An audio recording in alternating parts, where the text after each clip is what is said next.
In the final chapter of Hoard of the Dragon Queen, the adventurers must infiltrate the flying fortress of the Cult of the Dragon to thwart their plans and transport a hoard of treasure to their stronghold. The party must sneak past guards, battle dragons, and navigate the treacherous castle to reach the treasure hoard and stop the cultists.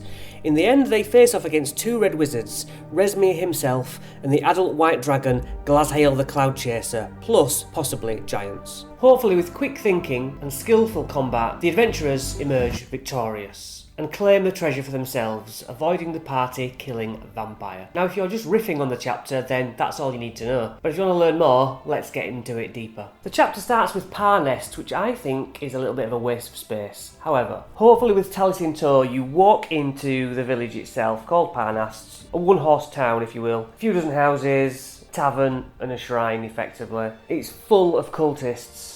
They've taken over the place. There's a captain in charge of all the cultists at this location called Captain Othelstan. He's a cult veteran and a dragon soul, which are the rankings, and he's Rezmir's deputy. Rezmir is on the floating castle. The floating castle is just in a ravine next to this small place. It's covered in mist and fog, so you don't see it until you stumble upon it. The cult's been here for a year. Some of the villagers have been promised riches and so have signed up to be part of the army. If the players use this place well, they can find the two passwords to enter safely into the castle. 1. Tiamat, our mother and strength, and 2. Hail Blagothcus, who is the giant owner of the castle. The inn is called the Golden Tankard, and the owner is Ragnar Redtooth. Ragnar will try and get the characters talking perhaps, but he's a bit of a snitch who will report back to Captain Othelstan. Further out in town there's a stable with 2 wyverns on it. The reason for those is because the castle will take off and the characters need to board it before that happens. Otherwise, if they're messing about in town, the castle starts to leave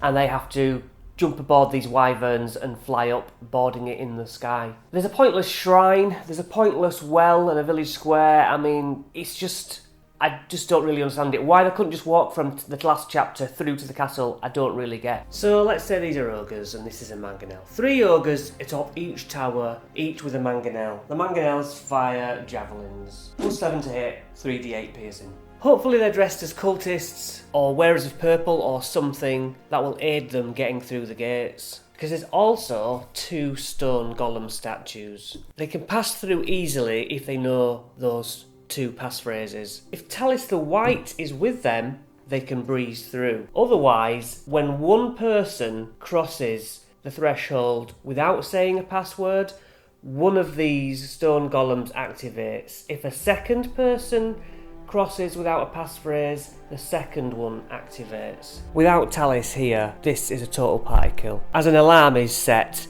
and just overwhelming numbers of things to fight at once come. I still have my post-its for all the rooms. Wyverns, dragon wings, giants, Rezmir, red wizards, a gargoyle, 20 kobolds and a griffin. Those are all on the first level. They noticed from in here that there's an upper level, stairs right at the back, spiral staircase. This goes up into the top floor and down into the belly. In 8, the stables, there's 2 wyverns for a quick getaway, and there's also bridles worth 500 gold. In 9, there's 10 dragon wings resting, so they can come quick. In 10, Wigloff and Hulda, stone giants. They are here to repair damages. They're using a cauldron for augury to see the outcome of Blagothcus's decisions. They have a chest protected by a globe of force with 16,000 gold pieces of gems in there. In 11, Rezmir and 2 guard drakes plus a rug of smothering. Rezmir has a key for her treasure that's in a chest which is trapped. If she dies before the chest is opened, it teleports away. 7d6 poison trap, 3,850 gold worth of goods. And you can alert the 2 red wizards next door, who are Rathmodar and Asbara Joss. They also have a gargoyle in their room. They have a vanishing wall of ice which they can make a quick exit through, or they can run to the wyverns and take those. The treasure in this room is basically an info dump. 13 is boring, a locked door with food inside. 14 are guest rooms. 15, 20 kobolds and 1 griffin in the top rafters. Go up the spiral staircase to the upper floor. You have to show the banners you collected from Talis's hunting lodge, or a token. 17 is a 90-foot cylinder tower with 2 ogres at the top that can throw rocks at you and use a ballista. Blagothcus carries the only key. 18 is the vampire. Odd choice with 2 vampire spawn. come back to that as well. 19 is Arcane Locked. It is Blagthocus's dead wife, Escarlotta, whose spirit flies this whole mechanism. This is called the Steering Tower. There's all sorts of command rules listed in the book for what words do what. As I say, his dead wife, she's like the sat-nav. You can rip out the controls and sell them, but I advise against it. 20 is the Ogre Barracks. There's 12 ogres asleep. You don't want to get into a fight with 12 ogres. 21 is Esclarotta's tomb, but if you say her name in here, you are instantly teleported in front of Blagthocus. 22, Cloud Giant Tower. A silver chime attached to the inside of the door rings whenever the door is opened, alerting the tower's inhabitants, which are 4 ogres on the lower level, and then 3 ogres on top with a ballista. On the upper floor is Blagthocus himself and 2 other ogres. Blagthocus can also summon an air elemental. You want to negotiate with Blagthocus. There are chests in here. There's a bag of holding, 12,000 GP in one, 4,000 GP in another, and another 4,000 GP. If you kill Blagthocus, his spirit takes over driving the castle and he will crash it into the ground. You're all dead. 23 are just guest chambers with vanishing walls. 24, 20 have 20 kobolds in there. 25 is when we go into the interesting part. So inside the belly of the cavern, you work your way through to find a white adult dragon. Lots of treasure though. Glazhail clings to the ceiling and hides whenever possible. Uses breath weapon from above and frightful presence. And if that doesn't work, he'll come down and bite and chew you to death. Outside, someone will shout they're after the treasure, and then everyone else who's alive comes to kill you. Okay guys, the treasure in here, 500,000 copper, 100,000 silver, and 5,000 gold pieces. There's a frozen chest containing 800 platinum pieces. That's okay. 21 blue sapphires worth 300 each. A frozen potion of gaseous form, a +1 longsword, a +1 longbow, +1 leather armour and braces of defence. And that would be the conclusion of the adventure. Now, if you want to dig deeper, let's look at the things in more detail.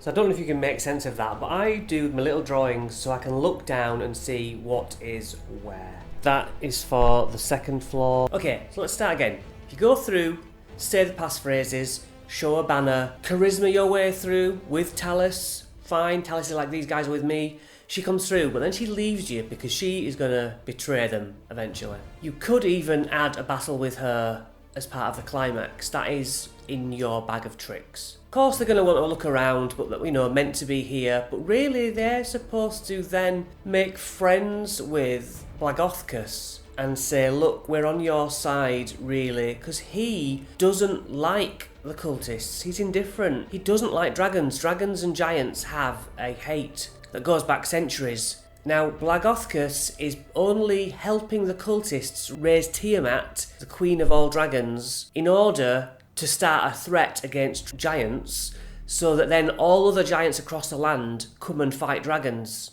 He's being very cunning.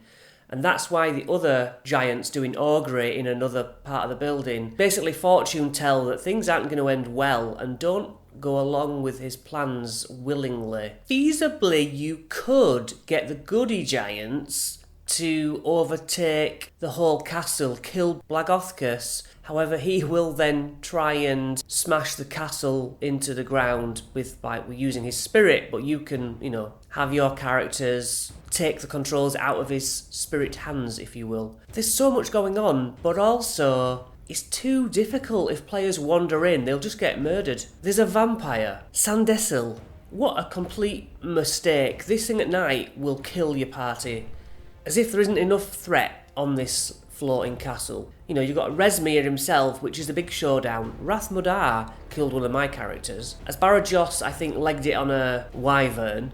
Rathmudar is actually in the next portion, the next book. So I wanted him to be alive, and if he wasn't going to do, I was going to make him go invisible and get the hell out of there, which I may have done. Because you want the characters in this book to go on to this book, unless you're playing, Tyranny of Dragons, same deal. This is a continuation, so why would you want all your characters to die on this, and then your new characters be like, I don't know what you're talking about, all this backstory we've just played through. You could kill one or two, because they could then fill the rest in, but you need surviving members, that's my point.